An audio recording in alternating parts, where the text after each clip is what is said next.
उस रात कोलकाता के एक पुराने रेलवे प्लेटफॉर्म पर एक अजीब सा दृश्य था। आधी रात बीत चुकी थी। प्लेटफॉर्म लगभग खाली था। अचानक एक मालगाड़ी आकर रुकी। ना कोई अनाउंसमेंट, ना कोई नाम। एक आदमी गाड़ी से उतरा। साधारण कपड़े, हाथ में एक छोटा सा झोला। देखने में वो किसी भी आम मुसाफिर जैसा था। लेकिन उसी पल स्टेशन के कोने में खड़े दो लोग चुपचाप सतर्क हो गए। कोई इशारा नहीं, कोई बात नहीं, बस आंखों का एक छोटा सा संकेत। कुछ ही सेकंड में वो आदमी भीड़ में नहीं बल्कि अंधेरे में गायब हो गया। अगले दिन किसी अखबार में कोई खबर नहीं थी, किसी न्यूज़ चैनल ने कुछ नहीं दिखाया। लेकिन उसी रात भारत की पूर्वी सीमा पर हालात बदल चुके थे। एक पूरा नेटवर्क सक्रिय हो चुका था। ऐसा नेटवर्क जिसका अस्तित्व कागजों में कभी दर्ज ही नहीं हुआ। यही है उस ऑपरेशन की शुरुआत जो कभी आधिकारिक रूप से अस्तित्व में नहीं था।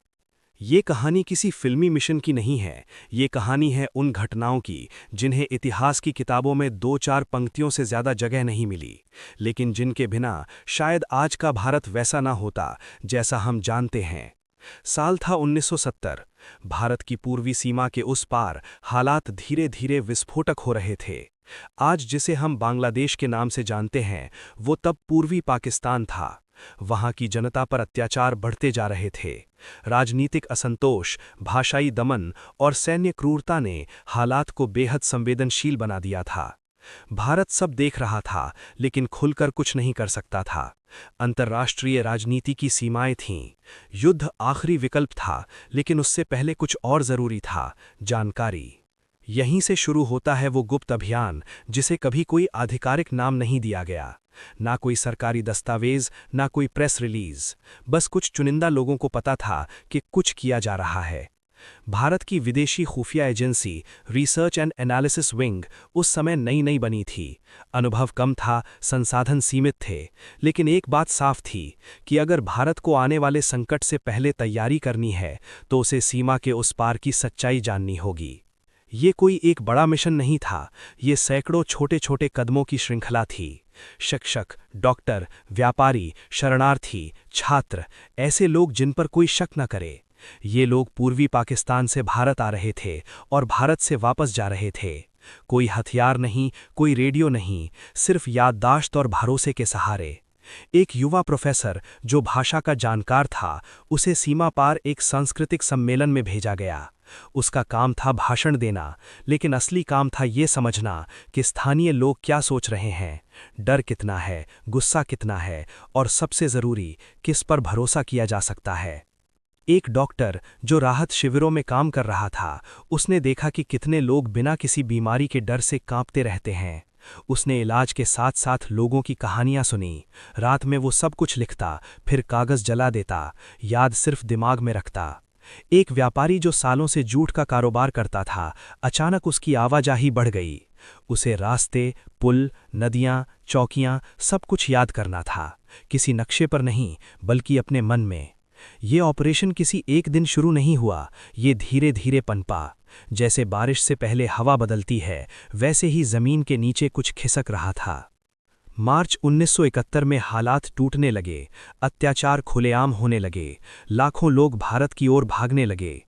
दुनिया इसे शरणार्थी संकट कह रही थी, लेकिन भारत के लिए ये सिर्फ मानवीय संकट नहीं था, ये एक सुरक्षा चुनौती थी। उसी समय ये अस्तित्वहीन ऑपरेशन सबसे ज्यादा सक्रिय हो गया। शरणार्थी शिविरों में सिर्फ मदद नहीं पहुंचाई जा रही थी, वहां से सूचनाएं भी इकट्ठा की जा रही थीं।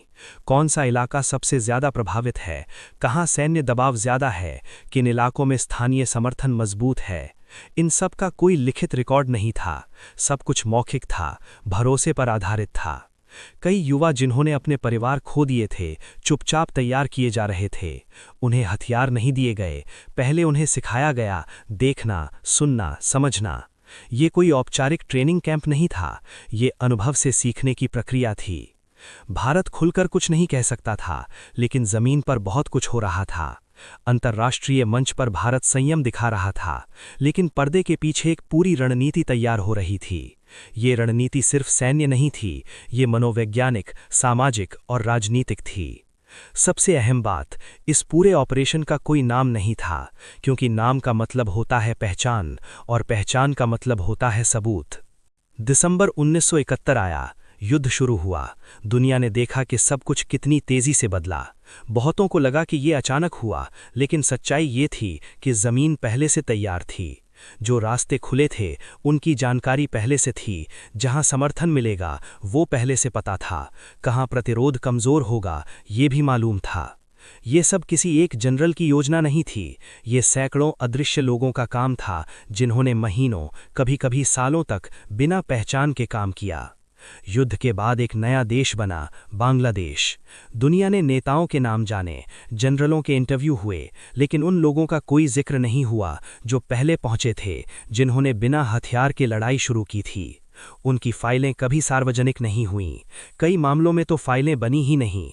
कुछ लोग वापस अपने पुराने जीवन में लौट गए, कोई फिर से प्रोफेसर बन गया, कोई डॉक्टर, कोई व्यापारी। उनके बच्चों को कभी पता नहीं चला कि उनके पिता या माँ ने इतिहास के एक मोड़ पर क्या किया था। कुछ लोग वापस नहीं आए, न उनकी कोई कब्र है न स्मारक, बस कुछ यादें हैं जो कुछ लोगों के दिमाग में दबी रह गईं।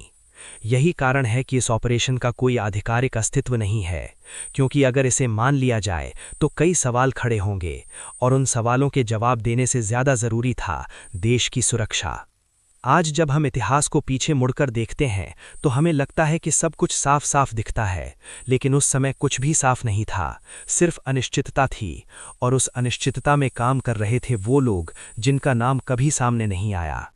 ये कहानी सिर्फ 1971 की नहीं है, ये उस तरीके की कहानी है जिससे कई बड़े फैसले लिए जाते हैं, बिना शोर के, बिना घोषणा के।